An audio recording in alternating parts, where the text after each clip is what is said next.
Test 2. You will hear a number of different recordings, and you will have to answer questions on what you hear. There will be time for you to read the instructions and questions, and you will have a chance to check your work. All the recordings will be played once only. The test is in 4 sections. At the end of the test, Section 1 to 5.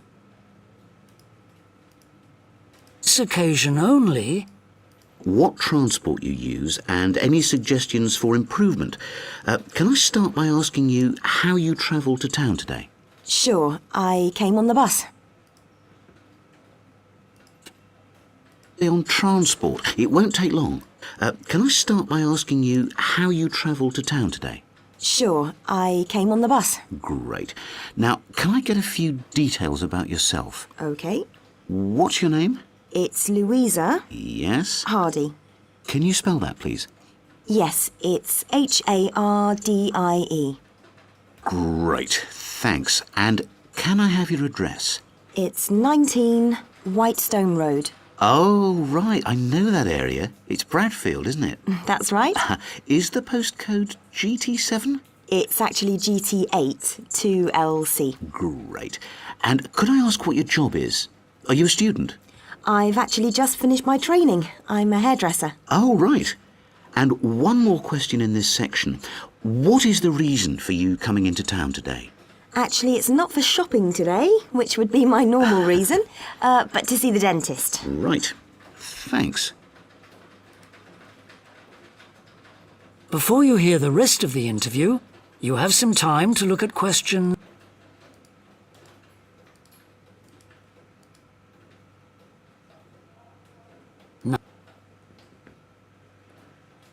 Now, there's arrangements in the city for getting to and from work. Any suggestions you have for improvements? Well, something I've thought about for some time is that when I do walk and I'm doing a later shift, I think the lighting should be better. Yes, good point. And of course, I think it's a real shame they've been cutting down on the number of footpaths. They should have more of those. Then people would walk more. Yes, right. And I don't think there are enough trains. That's why I don't use them. You have to wait so long. Thanks. And finally, I'd like to ask your opinion on cycling. As you may know, there's people to work. Right. But we realise that there are things which the council, but also employers might do to help encourage workers to cycle to work. Yeah. Well, I have thought about it. And where I work, there are no safe places to leave your bikes. OK. And also, I'd have to cycle uphill, and on a hot day, I'd arrive at work pretty sweaty, so I think I'd need a shower somewhere at work. Right. And I suppose the last thing is that I wouldn't be all that confident about cycling on such busy roads. I think I'd like to see you offering training for that. You know, I'd feel a lot better about starting if that was the case. Well, that's very helpful. Thank you very much for your time. Section 2. You will hear a representative of a city council giving information.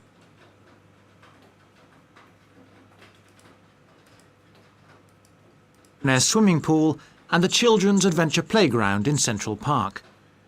As many of you may know, the idea for these initiatives came from you, the public, in the extensive consultation exercise which the City Council conducted last year. And they have been realised using money from the SWRDC, the South West Regional Development Commission. First of all, Brackenside Pool. As many of the older members of the audience will remember, there used to be a wonderful open-air pool on the seafront 30 years ago, but it had to close when it was judged to be unsafe. For the design of this new heated pool, we were very happy to secure the talents of internationally renowned architect Ellen Wendon, who has managed to combine a charming 1930s design, which fits in so well with many of the other buildings in the area, with up-to-the-minute features such as a recycling system, the only one of its kind in the world, which enables seawater to be used in the pool. Now, there's been quite a bit of discussion in the local press about whether there would be enough room for the number of visitors we're hoping to attract, but the design is deceptive, and there have been rigorous checks about capacity. Also, just in case you were wondering, we're on schedule for a June the 15th opening date, and well within budget, a testimony to the excellent work of local contractors Hickman's. We hope that as many people as possible will be there on June the 15th. We have engaged award-winning actress Coral White to declare the pool open, and there'll be drinks and snacks available at the poolside. There'll also be a competition for the public to decide on the sculpture we plan to have at the entrance. You will decide which famous historical figure from the city we should have. Before you hear the rest of the talk, you have some time to look at questions 15 to 20. Competition for the public to decide on June the 15th. Testimony to the excellent work of local contractors Hickman's. We hope that as many people as possible will be there on June the 15th. We have engaged award-winning actress Coral White to declare the pool open, and there'll be drinks and snacks available at the poolside.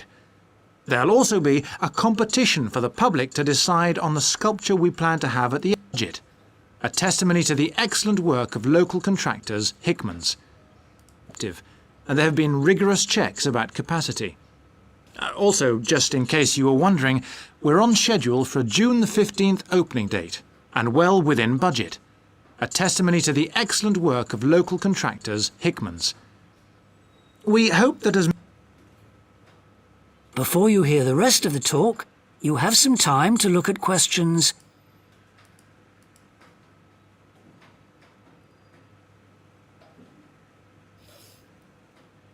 Playground, which we're pleased to announce has just won the Douglas Award for Safety. The news came through only last week.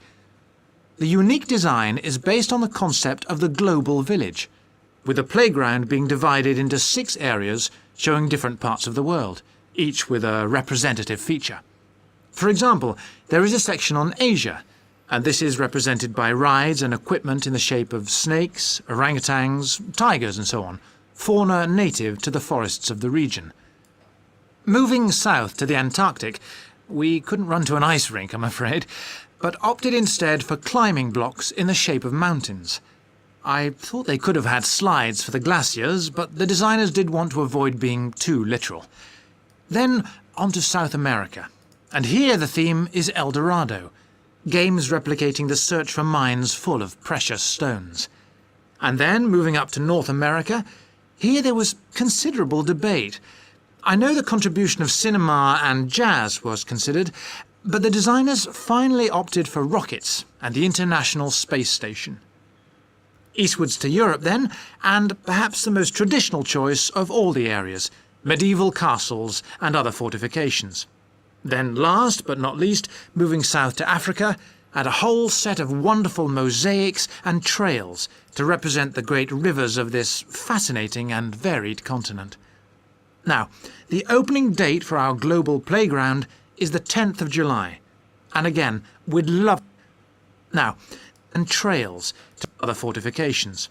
Then last but not least, moving south to Africa, and a whole set of wonderful mosaics and trails to represent the great rivers of this fascinating and varied continent.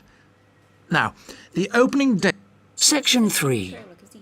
You will hear 2 anthropology students called Victor and Olivia discussing their joint presentation about a Norwegian... For our presentation, shall I start with the early life of Thor Heyerdahl? Sure. Why don't you begin with describing the type of boy he was, especially his passion for collecting things? That's right. He had his own little museum. And I think it's unusual for children to develop their own values and not join in their parents' hobbies. I'm thinking of how Heyerdahl wouldn't go hunting with his dad, for example. Yeah, he preferred to learn about nature by listening to his mother read to him. And quite early on, he knew he wanted to become an explorer when he grew up. That came from his camping trips he went on in Norway, I think. No, it was climbing that he spent his time on as a young man. Oh, right. After university, he married a classmate, and together they decided to experience living on a small island to find out how harsh weather conditions shaped people's lifestyles.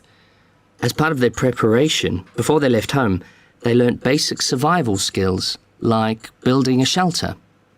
I guess they needed that knowledge in order to live wild in a remote location with few inhabitants, cut off by the sea, which is what they were aiming to do. An important part of your talk should be the radical theory Heyerdahl formed from examining mysterious ancient carvings that he happened to find on the island. I think you should finish with that. Okay. Before you hear the rest of the discussion, you have some time to look at questions 25 to 30.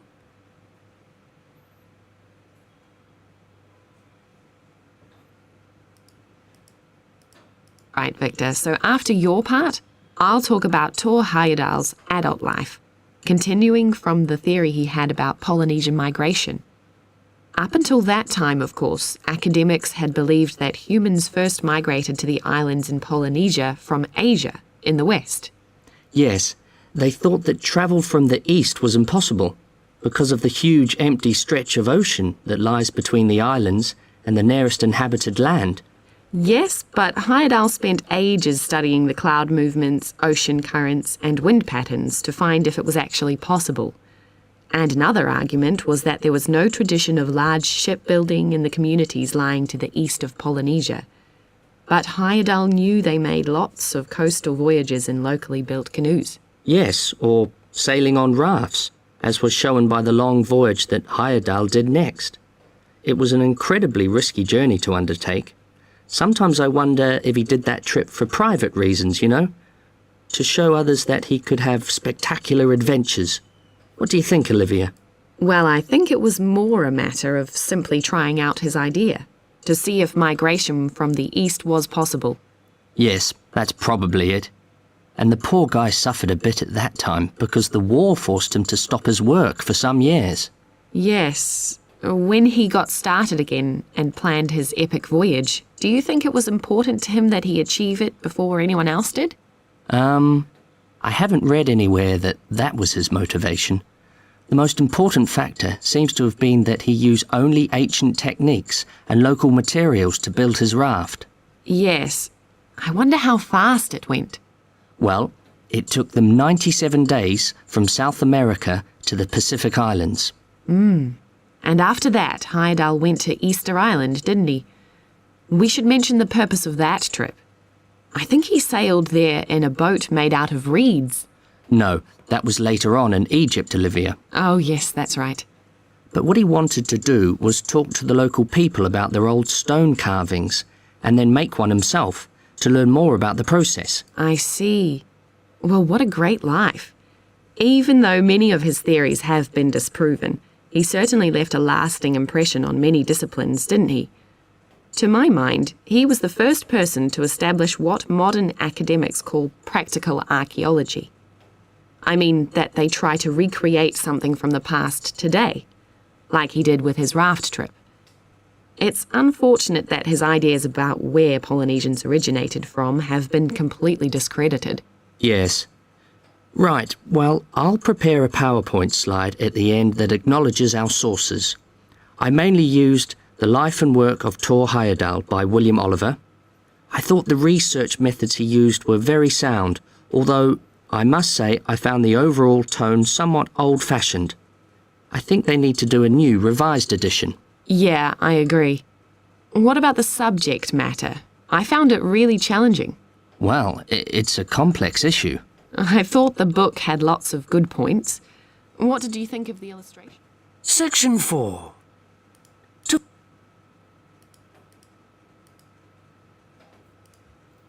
Surveys about the future of management.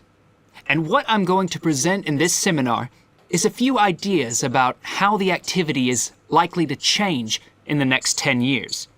It isn't a scientific statistical analysis, just some ideas for us to discuss. One area I want to mention is business markets, and I'm sure a really significant development will be a major increase in competition, with companies from all around the world trying to sell similar products. Consumers will have much more choice. For instance, food products sold in Australia might be manufactured in the USA, China, Finland, and dozens of other countries. At the same time, mergers and takeovers mean that governments are actually losing power to major global corporations. We can probably all think of companies that exert a great deal of influence, which may be good for consumers. A third point I want to make about markets is that in the rapidly expanding economies, such as India, China, Brazil, and Russia, demand is growing very fast. This is putting pressure on resources all over the world. I think businesses are becoming more open to external influences. In particular, companies are consulting customers more and more before making their business decisions. Companies are finding out what they want and providing it, instead of making products and then trying to sell them, which is the model of years ago. Another influence is that concerns about the environment will force manufacturers to extend product life cycles to reduce the amount of pollution and waste. And, in some cases, regulation will need to be strengthened. Many societies are much more fluid and democratic, and the structure of companies is changing to reflect that, the amount of pollution and waste. And, in some cases, regulation will need to be strengthened. Many societies will force, which is the model of years ago, what they want and providing it, instead of making products and then trying to sell them, which is the model of years ago. Another influence is that concerns about instead of making products and then or making their business decisions. Companies are external influences. In particular, companies are consulting customers more and more before making their business decisions. Product life cycles to reduce the amount of pollution strengthened. Many societies are much more fluid and democratic, and the structure of companies is changing to reflect that. I think we're going to see a greater emphasis within companies on teams created with a specific project in mind. And when they're completed, the teams will be disbanded and new ones formed. More and more people see work as simply one part of their lifestyle, and not the most important one. And as the workforce is shrinking in some countries, businesses are having to compete for staff instead of being able to choose among a lot of applicants. Typical examples that will attract and retain staff are traditional ones like flexible hours and, something that has been made possible by advances in technology, remote working, with people based at their home, abroad, or almost anywhere they choose.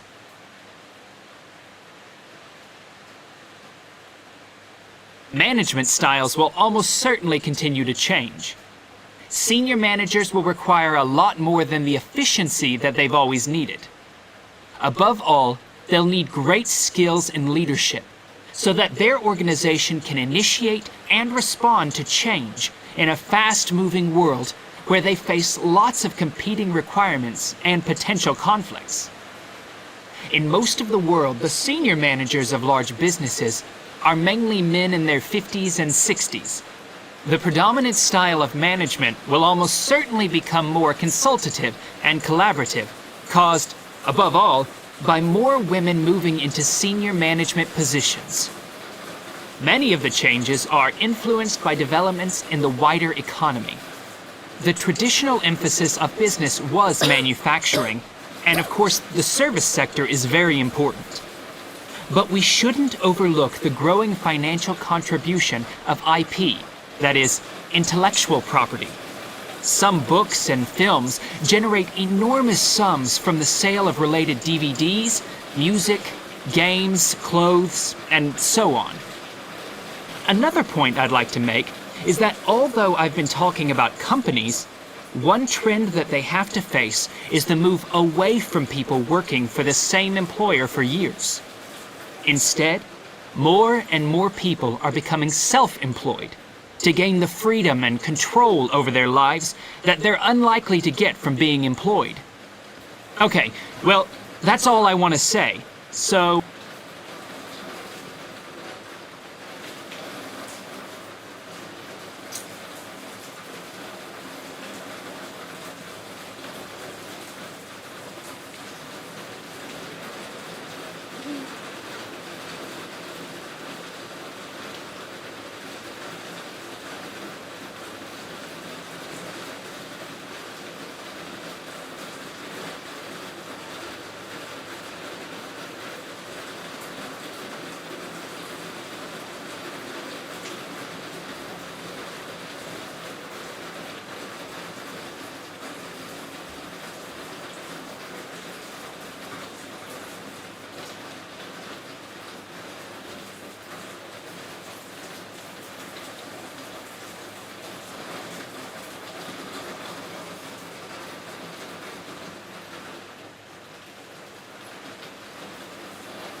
describe.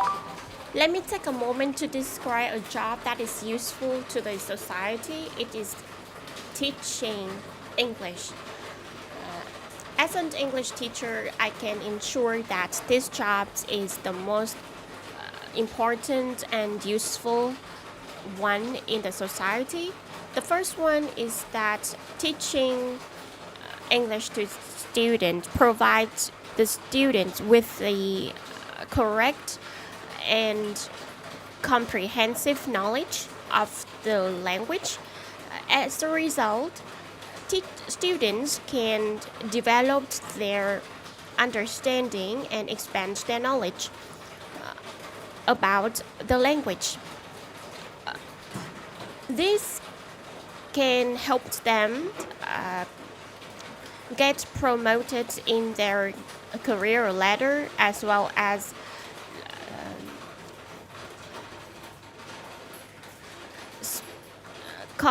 having conversation with native speakers without difficulties. Apart from that, teaching English helps people immerse in a variety of foreign materials without obstacles.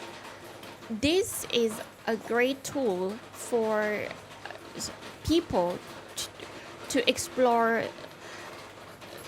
online libraries as well as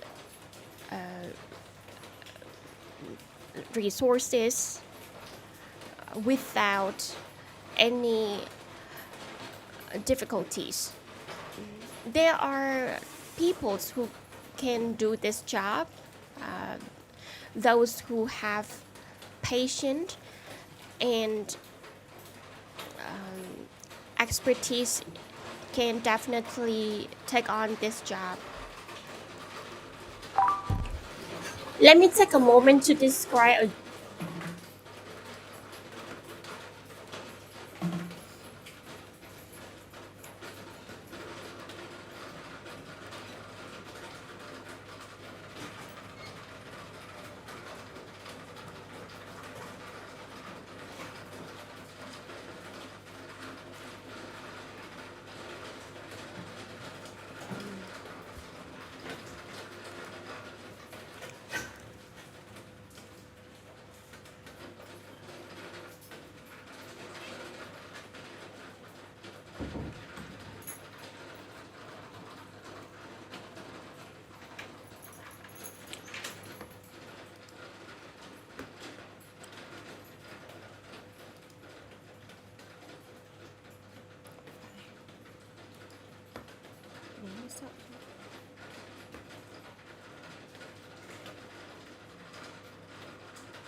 Let me take a moment to describe a job that is useful to the society. It is teaching English. As an English teacher, I can ensure that this job is not only useful but also important in this nowadays society. First of all, English teacher can help students to expand their knowledge and have conversations in English fluently. This is the skills that is needed in any nowadays citizens so as to become more important in this kind of society. People need English skills to function fully as a citizen. Let's take an example of their ability to engage in